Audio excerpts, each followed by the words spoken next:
The highest award given to British officials who work abroad is the Order of St Michael and St George. This consists of a star with a little enamelled painting, and the painting shows the angel St Michael standing on the neck of the devil, and the devil is a black man. This image is very similar to one that we've become familiar with. A policeman kneeling on George Floyd's neck as he says, "I can't breathe." And the idea of standing or kneeling on the neck of a black man is deeply embedded in these notions of dominance, of white people over black people, the dominance of Western nations over other countries. Now, one of the recipients of this award was a man called Sir Evelyn Baring. Sir Evelyn Baring was the grandfather of someone called Mary Wakefield. Mary Wakefield is the wife of Dominic Cummings, Boris Johnson's chief advisor, a man who has done more to cover up the record of current events than anyone else in this government. Sir Evelyn Baring was governor of Kenya when Kenya was a colonial possession of the United Kingdoms. And while he was there in the 1950s, he instituted a system of concentration camps, which even his own Attorney General compared to those run by the Nazis. He drove into these concentration camps and fortified villages. Almost the entire population of the Kikuyu people, then numbering over 1 million people. Huge numbers died, some of them of starvation and disease. Many beaten to death, burnt to death, tortured to death. Repeatedly, men were castrated. In some camps, almost the entire population of children died. And until the Mau Mau are destroyed, the innocent too must suffer.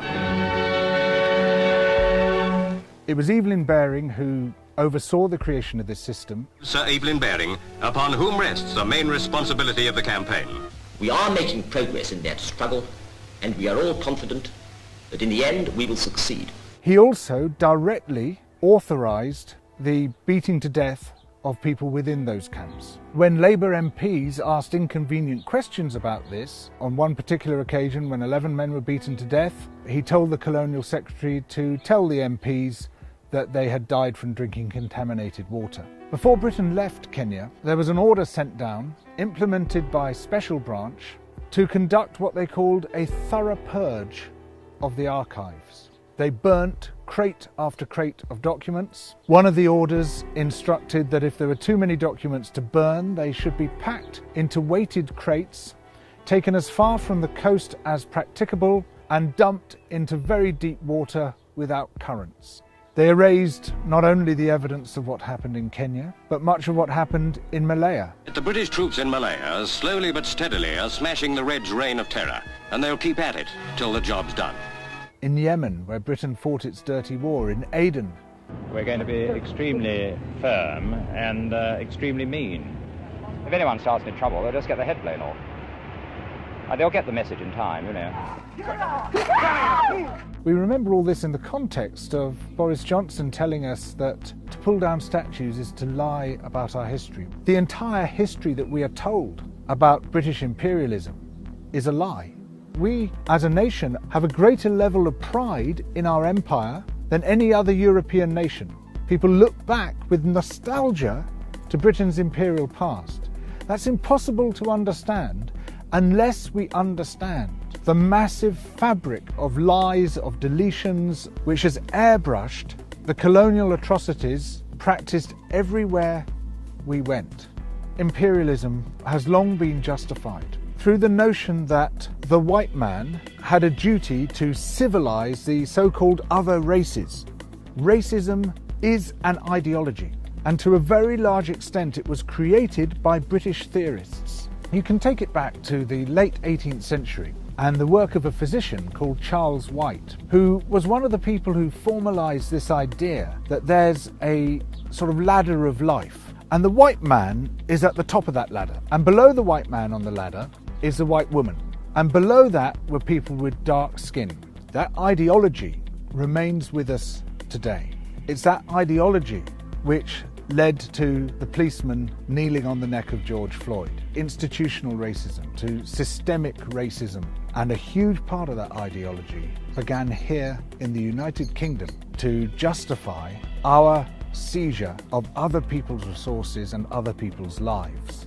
These relationships continue by other means, through our trade relationships today, which are often highly coercive, enforced by offshore tribunals of corporate lawyers, basically forcing countries to give up their natural resources, enforced by international debt, and what we see is a net drain of wealth from the poor nations into the rich nations.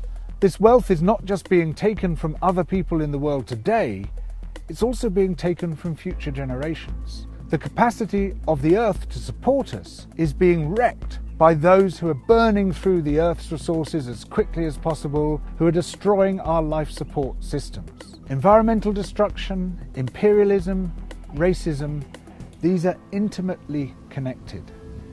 They all mesh together as part of a global system of injustice. It's not just the bad stuff in history that they don't want us to see. It's also the good stuff.